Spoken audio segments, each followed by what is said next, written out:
Why don't you go home? Well, I would like to see my fiance. Why put yourself through that? We got a lot of questions to ask, and the answers are not going to be pleasant. Yeah, I don't understand why you just assume he's guilty. We have strong circumstantial evidence to back us up. Hey. Hey. I'm so glad you're still Okay, here. don't say anything until Scott gets back. He's not here? Where did he go? He's trying to buy time, just avoiding the inevitable. I didn't do this. I swear to you, I didn't do this. 4 driver's licenses belonging to the 4 victims were recovered from your art room at GH. Yeah, I don't know anything about that. I don't know how they got there. Okay, well, obviously somebody placed them there to set you up. It wouldn't be the first time. Lulu Falconeri ID'd Franco as her attacker.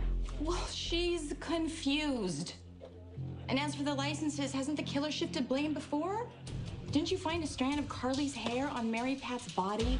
And the knife used to kill Kiki? First it went missing, and then it was placed in Griffin's apartment, and they're both innocent. So I don't understand why you're so convinced that Franco's guilty.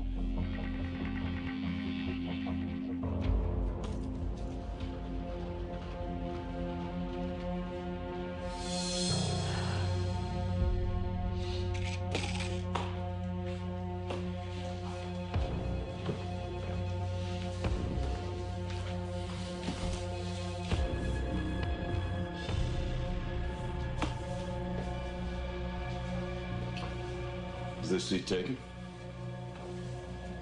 All yours. Fine day to give blood, isn't it? Donating blood is such an easy way to help save lives, don't you think? Yeah, well, if you're not afraid of needles, sure. Yeah, no problem here. And the post-donation cookies help. I need your help, Griffin. With? I can't seem to find Ava. You wouldn't know where she is, would you? No. No, I don't. And you're telling the truth? Yes.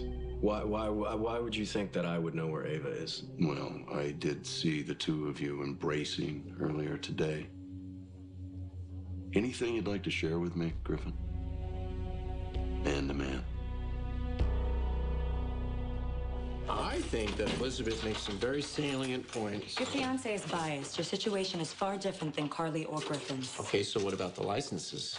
What about them? Well, someone planted in the art therapy room to implicate me, so it's exactly the same as Carly and Griffin. Carly's hair and the knife that killed Kiki were obvious plants. The licenses, not so much. So what? The killer deviates from his or her usual plan, and all of a sudden I'm the culprit. You tell us? Okay, I will. I think you are exploiting my history. And another thing, no good deed goes unpunished because you came to me and asked me to share my past with you, and I did. And now you are using it to try and pin these murders on me. You do not have an alibi for any of the murders, Franco. Which is very troubling. What's also troubling is you have the same shoe as Lulu's attacker. Oh, do I? Yeah. It actually matches the print that we recovered from her office. Huh. Well, maybe you should drag everybody from Port Charles in here and interrogate them if they have a size 12. You can say it's all a coincidence, but you know it isn't. The notes from your sessions with Dr. Collins. Okay, now you need to take a look at this. Turns out you won't be railroading my innocent son after all.